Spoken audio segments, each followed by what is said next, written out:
power, but power does not necessarily confer competence. The people at the top of this program are intellectually very average. They're not capable of making proper use of what's been handed to them, but they have no intention of letting anyone else ever get a chance to solve the puzzle. And let's not forget there's also the real possibility that the government is being manipulated by the extraterrestrials for their own purposes. You could have released this tape to the news media, but you insisted on being paid for it. Doesn't that cast doubt on your own motives? Yes, and I was aware of that going in, but that's a cross I'm prepared to bear.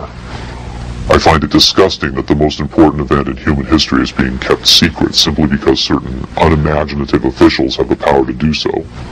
But at the same time, I do see the irony in my own actions.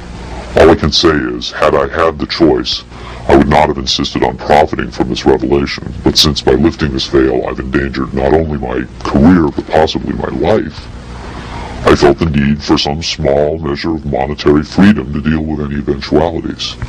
And let me say, I could have demanded significantly more money than I did if I had been willing to compromise my anonymity. There have been other whistleblowers who jumped at the chance to become celebrities, which I think casts even more doubt on their motives than some people may be casting on mine. Do you believe your life is in danger as a result of making this tape public? I would hope not. I would like to think my government is a little more civilized than that, but at the same time I don't intend to give them the chance to prove me wrong. At any rate, to a certain extent, I'm counting on being disbelieved. Obviously, they would like me to be perceived as a hoaxer. If something were to happen to me, if I should die suddenly in a freak accident, it would obviously lend credence to my story, and I assume they understand that and will act or not act accordingly. Why should anyone believe this tape is authentic? Use your own judgment. That's all any of us can do. There's been so much secrecy and disinformation over the last 50 years that it's become impossible to prove anything in the face of official denial. Of course, the flip side is nobody really believes anything the government says. Robert Dean heads a growing movement lobbying Congress to release former NASA intelligence and military officials from their security oaths so they can talk openly about U.S. involvement with UFOs and aliens. As early as '49, your government knew we were dealing with extraterrestrial intelligence. And then it sort of blew up more and more. Every year there were more discoveries, more conclusions, more contacts.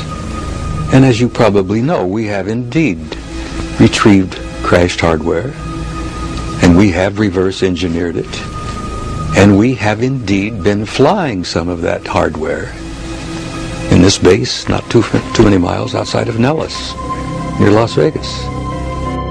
Dean believes the time has come for the government to tell the people what it knows. The truth has got to come out. We're over 30 years too late. The people not only have a right to know, they have a need to know. And damn it, I stand in this belief, and I will say this and stand by this till the day I die. Congress has the responsibility, Congress has the obligation to the people, to the Constitution, and to the nation.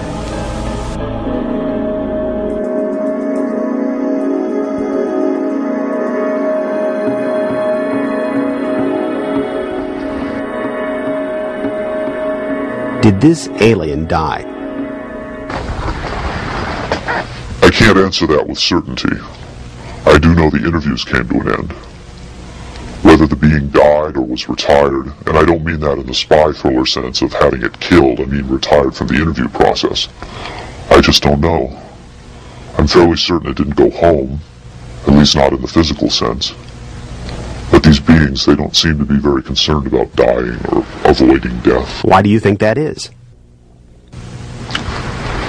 Maybe they know what comes after death with more confidence than we do. Maybe there's another vessel waiting for them on the other side. The other side? Yes, which may in fact be where they come from in the first place. I've heard the claims that they come from Zeta Reticula or the Pleiades, but it hasn't been established that they come from out there at all. Their saucers may not travel through space as we know it. They may fold in from another dimension, another reality. You make them sound almost supernatural, like angels or devils.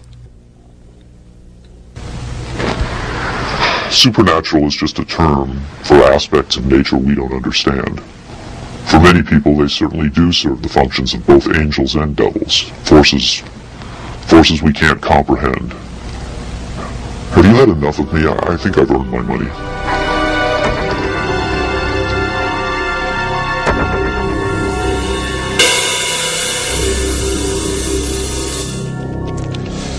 Is seeing believing?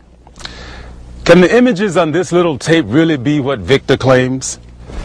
To even take the question seriously requires a belief in the possibility of wonder, a willingness to accept an almost unimaginable truth. It's far easier and safer to label it a hoax. I'm standing on Nevada Highway 375.